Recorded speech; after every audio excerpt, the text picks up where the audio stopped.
একে মারলেন কি জ্বালাত পড়লুম সাকাই নানান গল্প কয়া হর আরো এখন কয়া খায় বলে মোর আলসিয়া ভাতারে ভয়া দেখছেন কি জ্বালা।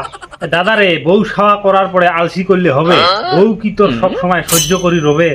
রবার না হয় বসিয়ে খাইলে রাজার ভান্ডারও হয় বলে শেষ। বেশি আলসিয়া না হয়া দাদা ধরো কামলার বেশ। এলা তোমার যদি বাড়িতে বসি রন বউ যদি যায় কাম, এমন করলে কি পুরুষ সমাজত থাকবে তোমার নাম?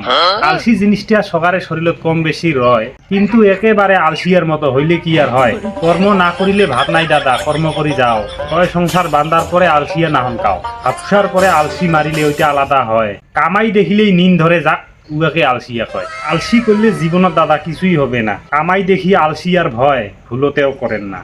আজিকালি টাকা ছাড়া এমনি না দে দাম, আলসি ঠালসি খেদে দিয়ে চলো করি ইনকাম। আলসি করি রইতে রইতে সংসারত পরে টান, কামাইর কথা কইলে তোমাক পালেয়া বেরান।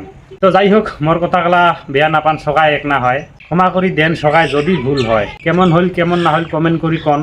আরো ভিডিও দেখির চাইলে ফলো করি থন। ভাল করিয়া কর্ম করো, ভাল করিয়া থাকো, সকাকে মুই আপন ভাবং পর না ভাবং কাক। আলসিয়া ভাতারের গল্প শুনা এই দিদি শুনির চাল, আবল তাবল করি কইলুম দিদি না জানং বেশি ভাল। মন দিয়া কর্ম করো না হনা আলসিয়া, শেষ করলুম গল্পখান সকাকে টাটা দিয়া।